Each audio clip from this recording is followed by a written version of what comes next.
그 사진을 보자 눈이 확 뒤집혔습니다. 수천 년 된 스페인 동굴 벽화에 기와 지붕이 떡하니 그려져 있었거든요. 장난하냐? 합성이려나? 헛웃음만 나왔죠. 그런데 돌담, 장독대, 심지어 마당까지. 이건 한국 시골 마을 그 자체였습니다. 더 소름 돋았던 건 벽화 구석에 새겨진 한글 비슷한 문양. 그 순간 머리가 띵했습니다. 그리고 엘리어 교수의 한마디. 하진, 조선이 유럽보다 먼저였을 수도 있어. 그때부터였습니다. 우리가 믿어온 역사가 송두리째 흔들리기 시작한 건 그 믿기 힘든 이야기. 지금부터 시작합니다. 그 전에 잠깐 좋아요 한번 꾹 눌러주세요. 영상을 제작하는데 큰 힘이 됩니다. 그럼 바로 오늘의 사연 시작하겠습니다. 안녕하세요. 저는 하버드 고고학과의 윤하진입니다. 엘리어 교수님의 유럽 구석기 벽화 수업 중 한 장의 사진이 제 눈을 사로잡았습니다. 스페인 칸타브리아 고산지대의 미공개 동굴 벽화였죠. 저기 보이는 구조가 이상하지 않나요? 손가락으로 사진 한 부분을 가리키며 물었습니다. 무엇이 이상하다는 거지, 하진 학생? 이 배치가 한국 전통 마을, 특히 강원도 두문동제 유적지와 놀랍도록 유사합니다. 산을 등지고 물을 앞에 둔 배치, 중앙의 공동 공간. 그리고 이 선들이요. 교실에 웃음이 흘렀고 중국 베이징대 교환학생 장슈린이 혀를 찼습니다. 그건 우연의 일치야. 인간 거주지는 결국 비슷한 패턴을 갖게 마련이지. 엘리엇 교수님은 사진을 더 가까이 들여다보더니 말했습니다. 흥미롭군. 자네 수업 후에 내 연구실로 와보게. 교수님의 연구실에서 두문동제 유적 사진들을 보여드렸습니다. 한국 고산지대 전통 배치와 스페인 구석기 벽화의 유사성. 학계에선 아무도 이런 연결을 짚어내지 않았어. 교수님은 책상 위에 있던 폴더를 열었습니다. 이번 학기 말에 칸타브리아로 탐사를 갈 예정이었어. 하진 학생이 대신 가면 어떨까? 학점으로 인정해주지. 눈앞이 환해졌습니다. 기록되지 않은 한민족의 기원을 찾기 위해 한국에서 하버드까지 온 이유가 바로 이거였으니까요. 도서관에서 칸타브리아 지역에 대한 모든 자료를 찾아보았습니다. 밤늦게까지 연구하던 중 장슈린이 다가왔습니다. 무리한 가설은 자네 경력에 도움이 안 될 걸세. 나는 진실만 찾고 있어. 증거가 말해주겠지. 그날 밤 1970년대 칸타브리아 고산지대에서 발견된 미공개 동굴에 관한 논문을 발견했습니다. 연구자들은 그곳의 벽화가 동방적 특성을 보인다고 기록했지만 더 깊은 연구는 이루어지지 않았더군요. 스페인행 비행기를 기다리며 할아버지가 들려주신 두문동제 전설을 떠올렸습니다. 우리 조상들은 세계 곳곳을 누비던 이들이었단다. 그 발자국이 돌에 새겨져 있지. 어쩌면 제가 지금 그 발자국을 따라가고 있는지도 모르겠습니다. 마드리드에서 칸타브리아로 향하는 기차 안, 창밖으로 펼쳐지는 스페인의 풍경이 한국의 산세와 묘하게 닮아 있다는 생각이 들었습니다. 산토냐 기차역에서 저를 맞이한 루이사 발렌티는 예상과 달리 활기 넘치는 젊은 여성이었어요. 윤하진, 엘리엇이 자네에 대해 많이 얘기해줬어. 특히 관찰력에 대해서. 루이사의 지프차를 타고 산길을 오르며 물었습니다. 이 지역 주민들은 동굴 벽화에 대해 어떤 이야기를 갖고 있나요? 현지 전설은 또 다른 이야기를 들려주곤 해. 작은 산골 마을에서 하룻밤을 묵기로 했습니다. 마을 주점에서 만난 노인 하나가 우리의 연구 이야기를 듣고 말했습니다. 우리 조상은 동쪽에서 왔다오. 해가 뜨는 곳에서. 다음 날 아침, 지도에도 나오지 않는 좁은 산길을 따라 올라 동굴에 도착했습니다. 내부로 들어가자 벽면 가득 그려진 선들과 형상들이 눈앞에 펼쳐졌습니다. 이거야. 흥분을 감추지 못하고 소리쳤습니다. 정확히 하버드에서 본 그 사진이에요. 노트북을 꺼내 두문동제 유적 사진과 비교해보았죠. 이건 단순한 우연이 아니에요. 이 선들은 한국 울주 암각화의 인물성과 정확히 일치해요. 루이사도 흥미로워하며 벽화를 3D 스캐너로 기록했습니다. 하진, 이 벽화의 연대는 약 15,000년 전으로 추정돼. 한반도와 이베리아 반도 사이에 문화적 교류가 있었다면 인류 이동에 대한 기존 이론을 완전히 뒤집을 수도 있어. 동굴 더 깊은 곳에서 마을 전체를 그린 원형 구조를 발견했습니다. 그 안에는 한국 고대 문자인 참성단 문자와 유사한 기호들이 있었습니다. 마을로 돌아와 축제에서 부르는 민요를 듣다가 귀가 솔깃해졌어요. 리듬과 음계가 강원도 아리랑과 닮아 있었거든요. 내 말이 맞아. 이 리듬 구조, 한국 민요와 정말 비슷해. 그날 밤, 벽화의 선들을 한국 암각화의 선들과 디지털로 겹쳐보니 놀라운 일치도를 보였습니다. 루이사, 이 발견에 대해 더 많은 증거를 모아야 할 것 같아요. 사람들이 쉽게 받아들이지 않을 테니까요. 내일은 동굴에서 발견된 유물들을 보관 중인 지역 박물관으로 가보자. 칸타브리아의 별이 빛나는 밤하늘을 바라보며 한국에서 수천 킬로미터 떨어진 이곳에서 우리 조상의 흔적을 찾고 있다는 사실이 믿기지 않았습니다. 칸타브리아 지역 박물관의 보관실로 들어가자 수십 개의 서랍장이 늘어서 있었습니다. 첫 번째 서랍에서 나온 토기 조각을 자세히 살펴보니 희미한 문양이 새겨져 있었습니다. 그 순간 제 심장이 빠르게 뛰기 시작했어요. 루이사, 이 문양, 태블릿을 꺼내 한국국립중앙박물관 데이터베이스에 접속했습니다. 여기 봐요. 한국에서 발견된 기원전 8000년경의 토기 문양이에요. 두 문양은 놀랍도록 유사했습니다. 루이사도 안경을 고쳤으며 자세히 살펴봤습니다. 단순한 기하학적 일치를 넘어서는 것 같아. 다음 서랍에서는 원형으로 배치된 점들과 그 주변에 선들이 있는 토기 조각들이 나왔습니다. 이것은 한국 청동기 시대 고인돌에서 발견되는 별자리 표시와 비슷했어요.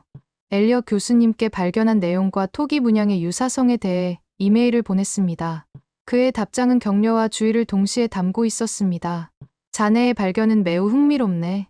하지만 조심하게, 학계는 기존 패러다임을 흔드는 주장에 가혹하다네. 다음 날, 동굴 더 깊은 곳에서 문자처럼 보이는 기호들을 발견했습니다. 루이사는 놀라워했고, 저는 이 기호들이 한국 고대 문자와 구조적 유사성을 갖고 있다고 느꼈습니다. 마을로 돌아오자 뜻밖의 손님이 기다리고 있었습니다. 장슈린이었어요. 하진, 루이사, 놀랐지? 엘리엇 교수님이 이 프로젝트가 흥미롭다고 해서 합류하게 됐어. 저녁 식사 중 장슈린은 우리의 발견에 다른 해석을 내놓았습니다. 이 토기 문양은 분명 중국 화북 지역의 영향을 받은 것으로 보이는군. 한반도의 유사한 문양도 결국 중국에서 전파된 거야. 장슈린, 시기적으로 봤을 때 그 주장은 맞지 않아. 여기서 발견된 토기는 화북 문명보다 훨씬 이전 시기의 것이야. 다음 날 지역 문화센터에서 둥근 토기를 발견했습니다. 고조선 초기 토기와 거의 동일한 형태예요. 장슈린이 코웃음을 쳤지만 토기를 자세히 살펴보기 시작했습니다. 저는 고조선 초기 토기 사진을 찾아 비교해 보였죠. 보세요. 이 각도, 이 문양의 흐름. 우연으로 설명하기는 어렵지 않나요? 모든 증거를 수집하고 하버드로 돌아와 연구팀을 구성했습니다. 장슈린의 태도는 미묘하게 변하기 시작했고 학계에서도 우리의 발견에 관심을 보이기 시작했습니다. 심포지엄 발표 후 제 연구는 큰 반향을 일으켰습니다. 가장 날카로운 비판은 장슈린에게서 왔는데 그는 제 연구를 민족주의적 환상이라고 칭했습니다. 하지만 확신은 흔들리지 않았고 루이사가 보내온 새 사진들에서 놀라운 발견을 했습니다. 교수님, 이것 좀 보세요. 동굴 벽면에 새겨진 이 기호들이요. 글쎄, 일종의 상형 문자 같은데 왜? 이 기호들의 배열 방식이 특이해요. 한글 창제 원리와 유사한 점이 보입니다. 교수님이 눈썹을 치켜 올렸습니다. 한글, 15세기에 창제된 문자 아닌가? 네, 맞습니다. 하지만 훈민정음 해례본에 기록된 한글 창제 원리는 매우 과학적이고 체계적이에요. 특히 발음 기관의 모양을 본떠 자음을 만든 방식이요. 이 발견을 바탕으로 서울대 언어학 교수와 마드리드 대학의 고대 문자 전문가를 초청해 동굴 기호를 분석했습니다. 이 기호 체계는 확실히 단순한 장식이 아닙니다. 체계적인 패턴이 보이고 특히 이 부분은 소리를 표현하려는 시도로 보여요. 한글의 자음 모음 결합 원리와 유사해요. 기본 형태에 추가 요소를 더해 새로운 소리를 만드는 방식이요. 우리는 이 기호 체계가 초기 음성 문자의 형태일 가능성이 높다는 결론에 도달했고 고대 문자의 기원과 발전, 칸타브리아 동굴 기호와 동아시아 문자 체계의 연관성이라는 논문을 썼습니다. 장슈린도 점차 협력적인 대화를 시작했지만 논문이 학계에 큰 논란을 일으켰습니다. 한 달 후 루이사에게서 흥분된 전화가 왔습니다. 하진, 동굴 더 깊은 곳에서 새로운 방을 발견했어. 완전한 형태의 기호 체계야. 그리고 인물상도 있어. 동양인처럼 보이는 얼굴들이야. 스페인으로 돌아가 새로 발견된 동굴 방을 조사했습니다. 벽면 전체에 정교한 기호들이 새겨져 있었고 중앙에는 의식을 치르는 듯한 인물들의 모습이 그려져 있었습니다. 그들의 얼굴은 분명히 동양적 특징을 갖고 있었어요. 이건 단순한 우연이 아니에요. 이 기호들은 발음 기관의 모양을 본떠 만든 것 같아요. 정확히 훈민정음의 창제 원리와 같은 방식으로요. 우리는 며칠간 이 새로운 발견을 기록하고 분석했습니다. 모든 기호를 분류하고 카탈로그화했죠. 점점 더 명확해진 것은 이 기호 체계가 음성 언어를 표현하기 위한 체계적인 시도였다는 점이었어요. 칸타브리아 기호 체계와 한글 창제 원리의 구조적 유사성이라는 두 번째 논문은 학계의 더 뜨거운 반응을 불러일으켰고, 많은 언어학자들이 이 발견의 중요성을 인정하기 시작했습니다. 스페인 칸타브리아로 다시 돌아온 것은 여름의 끝자락이었습니다. 이번에는 더 큰 연구팀과 함께였죠. 의사는 우리를 칼로디베오라는 고립된 마을로 안내했습니다.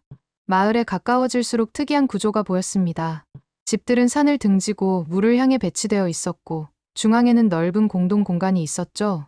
마치 두문동제에서 발견된 고대 마을 배치도와 유사했습니다. 마을 입구에서 주민들이 우리를 맞이했는데 그들의 옷차림이 한복의 베레와 닮아 있었습니다. 마을 원로 페드로는 제가 한국에서 왔다고 하자 놀라워했습니다. 뭐라고 하시는 거죠? 의사에게 물었습니다. 해가 뜨는 산 너머에서 온 사람이라는 의미인 것 같아요. 마을 내부는 더욱 놀라웠습니다. 집들은 온돌처럼 바닥이 올라와 있었고 음식도 발효된 냄새가 났어요.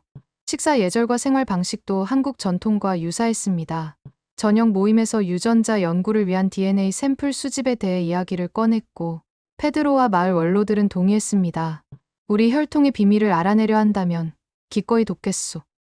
마을 뒤편 동굴로 안내받아 들어가 보니 일종의 성소였습니다. 벽면의 그림들은 우리가 이전에 본 벽화들과 같은 스타일이었고, 인물들의 얼굴은 동양적 특징을 뚜렷하게 보여주었어요. 마을을 떠날 때 페드로는 제게 오래된 돌 조각이 담긴 상자를 건넸습니다. 이건 우리 가문의 대대로 내려온 보물이오. 당신이 우리의 진정한 이야기를 찾아내리라 생각하오. 서울대 연구소에서 DNA 분석을 시작했고, 저희 팀은 하버드로 돌아와 다른 증거들을 정리했습니다. 페드로의 돌 조각은 약 7,000년 전 것으로 추정되었고, 동굴에서 발견한 기호들과 일관된 체계를 보여주었습니다. 장슈린도 중국 문헌에서 동쪽에서 온 사람들에 관한 기록을 찾아내며 적극적으로 참여하기 시작했습니다. 그리고 마침내 김 교수로부터 기다리던 전화가 왔습니다. 하진 씨, 결과가 나왔어요.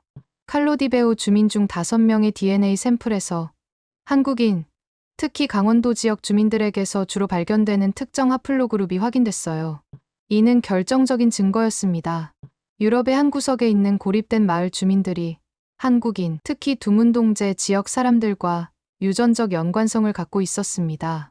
김 교수의 DNA 분석 결과를 바탕으로 연구팀 미팅을 소집했습니다. 그는 상세한 분석 결과를 공유했고, 엘리엇 교수님은 즉시 이 발견의 중요성을 알아차렸습니다. 이건 단순한 문화 전파를 넘어선 실제 인류 이동의 증거야. 빙하기 이후 한반도에서 이베리아 반도까지 이어진 이주의 흔적이야. 우리는 빙하기 이주설을 제시하며 논문을 작성했고, 이는 네이처에 게재되어 학계와 언론의 폭발적인 반응을 얻었습니다. 하지만 중국 측의 공격적인 반박이 계속되었고, 장슈리는 본국으로부터 공식 반박문을 작성하라는 압력을 받았습니다. 그럼에도 그는 증거는 명백하며 이는 단순한 민족 문제가 아닌 과학적 사실이라며 우리를 지지했습니다.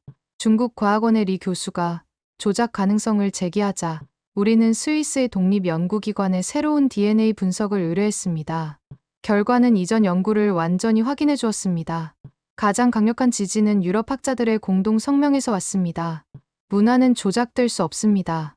칼로디베오 주민들이 보존해온 전통과 풍습, 그들의 구전 역사는 수천 년에 걸쳐 전해진 살아있는 증거입니다. 한국 문화는 이주민이 아닌 유럽 선사 문명 기원의 일부입니다. 이 성명은 학계의 분위기를 완전히 바꿔놓았습니다. 하버드로 돌아온 우리는 모든 연구 결과를 종합한 최종 보고서를 준비했습니다.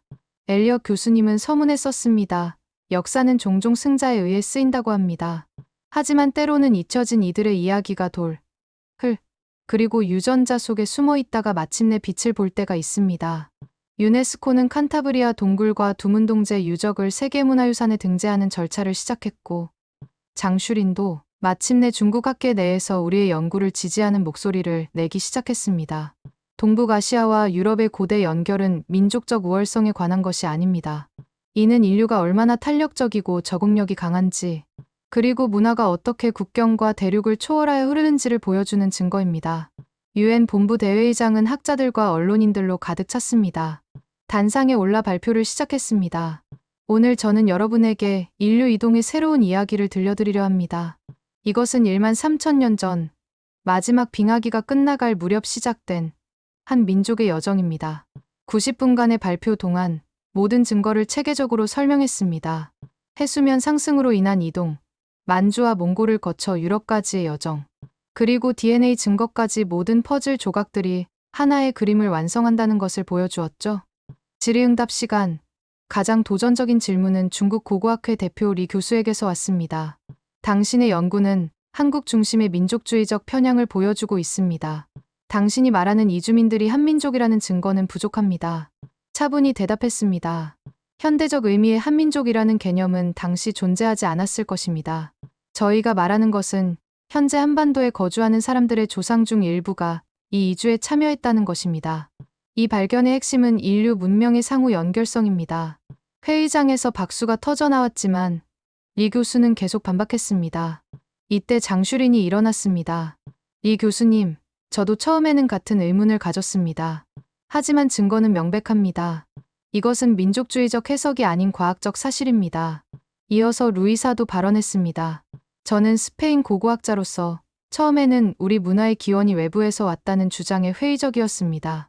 하지만 칼로디베오를 방문하고 주민들의 전통을 목격한 후 확신하게 되었습니다. 문명은 국경과 시간을 초월하여 연결되어 있습니다. 유럽 학자들도 우리의 연구를 지지했고 UN 교육과학문화 부서장이 마지막으로 발언했습니다. 오늘 우리는 인류 역사의 새로운 장을 목격하고 있습니다. 윤하진 박사의 발견은 우리 모두가 복잡한 이주와 문화 교류의 결과물임을 상기시켜줍니다. 유네스코는 칸타브리아 동굴과 두문동제 유적을 인류 이주의 증거로서 세계문화유산에 공동 등재할 것입니다. 회의가 끝난 후 엘리엇 교수님이 제게 다가왔습니다. 하진, 자네는 해냈어. 학계의 패러다임을 바꾸는 건 쉬운 일이 아니야. 장슈린도 진지한 표정으로 말했습니다. 하진, 나는 여전히 이 모든 해석에 100% 동의하지는 않아. 하지만 증거는 분명히 인정하고 내 연구의 중요성을 존중해. 기자회견에서 한 기자가 물었습니다. 윤 박사님, 이 발견이 한국인들의 정체성에 어떤 영향을 미칠 것이라고 생각하시나요? 저는 이 발견이 단순히 한국인의 정체성만 바꾸는 것이 아니라 인류 전체가 서로 연결되어 있다는 인식을 높이길 바랍니다. 우리 모두는 공통된 여정의 일부입니다. 루이사는 칼로디베오 주민들이 마을을 문화유산으로 보존하고 한국과의 문화 교류 프로그램을 시작하고 싶다는 소식을 전했습니다. 그날 저녁, 우리 팀은 작은 축하 모임을 가졌습니다. 다음 단계에 대해 이야기하며 저는 두문동제로 돌아가 더 많은 연구를 하고 싶다고 말했습니다. 그렇게 우리의 여정은 끝이 아닌 새로운 시작을 향해 나아갔습니다. 초여름, 강원도 두문동제로 돌아왔습니다. 이번에는 엘리엇 교수님, 루이사, 장슈린, 그리고 페드로가 이끄는 칼로디베오 주민 대표단과 함께였습니다. 산길을 오르는 동안 페드로의 눈에서 눈물이 흘렀습니다. 이 산들, 이 공기, 마치 내 몸이 기억하고 있는 것 같소. 두문동제에 도착하자 현지 주민들이 우리를 따뜻하게 맞이했습니다. 가장 감동적인 순간은 노인회장님이 페드로에게 전통주를 건넸을 때였습니다.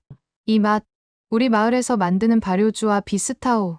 두 노인은 언어의 장벽을 넘어 서로를 포옹했고 저는 이 모든 연구가 결국 사람과 사람을 연결하는 것으로 귀결된다는 것을 깨달았습니다. 북쪽 사면의 동굴에서는 놀라운 벽화를 발견했습니다. 그것은 일종의 이주 지도였어요. 해 뜨는 쪽에서 시작해 서쪽으로 향하는 화살표를 따라 다양한 지형과 동물, 사람들이 그려져 있었습니다. 여행의 기록이에요. 그들이 왜 이렇게 이동했는지 설명하는 기록. 벽화의 시작 부분에는 바다가 육지를 삼키는 그림이 있었고 사람들이 높은 지대로 피신하는 모습이 그려져 있었습니다. 방사성 탄소 연대 측정 결과 이 벽화는 약 10,000년 전의 것으로 추정되었어요. 이건 단순한 한 방향의 이동이 아니라 복잡한 문화 교류의 역사였어요. 두문동제 정상 근처의 작은 동굴에서는 재단처럼 보이는 구조물과 그 주변에 놓인 여러 개의 옥 조각들을 발견했습니다. 각각에는 칸타브리아 동굴의 기호들과 일치하는 기호가 새겨져 있었어요. 이 옥 조각들은 약 13,000년 전의 것으로 한반도에서만 발견되는 특유의 옥이었습니다. 이는 우리의 이주 이론의 결정적인 증거가 되었습니다. UN 보고서는 한민족은 유라시아 최고 오래된 이주 집단 중 하나라고 명시했고, 두문동제에서의 연구가 거의 마무리될 무렵, 현지 주민들은 축제를 열어 칼로디베오 주민들과 함께 전통 음식과 음악을 나누었습니다. 두 마을의 노인들이 함께 부른 노래는 같은 멜로디를 가지고 있었습니다. 강원도 아리랑과 칼로디베오의 전통 노래가 하나처럼 들렸어요. 페드로는 제게 가문에 대대로 내려온 옥 조각을 건넸고, 그것은 두문동제 동굴에서 발견한 조각들과 맞아떨어지는 형태였습니다. 연구의 마지막 날, 혼자 두문동제 정상에 올랐습니다. 동쪽에서 서쪽으로, 그리고 다시 동쪽으로 돌아온 여정의 끝에서 마음이 평화로웠습니다. 우리의 기원은 잊힌 게 아니라 바람을 타고 길을 돌아왔던 거예요. 페드로가 다가와 함께 지평선을 바라보았습니다. 언어는 통하지 않았지만 우리는 인류의 오래된 이야기를 함께 풀어낸 것이었습니다. 이 연구의 결과로 한국 문화와 역사에 대한 국제적 인식이 크게 변화했고, 칼로디베오와 두문동제는 자매 마을로 결연을 맺었습니다. 매년 청소년들이 서로의 마을을 방문하며 1만 년 전에 끊어졌던 연결고리가 다시 이어지게 된 것이죠. 하버드로 돌아온 저는 엘리엇 교수님의 후임으로 교수직을 제안받았고, 1년 후 유라시아 대륙을 횡단하는 잃어버린 길 프로젝트를 유네스코의 지원으로 시작했습니다. 유라시아 대륙을 가로지르는 탐사가 시작되던 날, 두문동제 정상에서 작은 출정식이 열렸습니다. 페드로와 두문동제의 노인회장님이 함께 의식의 불을 피웠고, 할아버지 때부터 조사해왔던 산길을 따라 우리는 여정을 시작했습니다. 돌아보니 두문동제가 아침 햇살에 물들어 있었습니다. 그 순간 할아버지의 목소리가 들리는 것 같았어요. 내가 찾은 건 단순한 과거가 아니라 우리 모두의 미래란다. 인류의 여정은 결코 한 방향으로만 흐르지 않습니다. 두문동제의 정상에 서서 바라본 풍경이 아직도 생생합니다. 동쪽으로는 해가 떠오르고 서쪽으로는 우리 조상들이 걸었던 길이 펼쳐져 있었죠. 우리의 기원은 잊힌 게 아니라 바람을 타고 길을 돌아왔던 거예요. 그리고 이제 우리는 그 길을 다시 걷기 시작했습니다. 여정은 끝이 아닌 시작이었고, 발견된 진실은 더 많은 질문으로 이어졌지만 그것이 학문의 아름다움이자 인류 역사의 매력입니다. 저는 지금도 여전히 그 길 위에 있습니다. 때로는 하버드의 연구실에서, 때로는 유라시아의 오지에서 우리 모두의 이야기를 찾아가는 여정을 계속하고 있습니다. 우리가 어디서 왔는지 알 때 비로소 우리가 누구인지, 그리고 어디로 가야 하는지 알 수 있을 테니까요. 오늘 이야기 어떠셨나요? 한 장의 사진에서 시작된 이야기, 그건 벽화가 아니라 잊혀진 조상의 흔적이었습니다. 우리는 이제 기록되지 않았던 역사를 다시 보고 있습니다. 시청해 주셔서 감사합니다.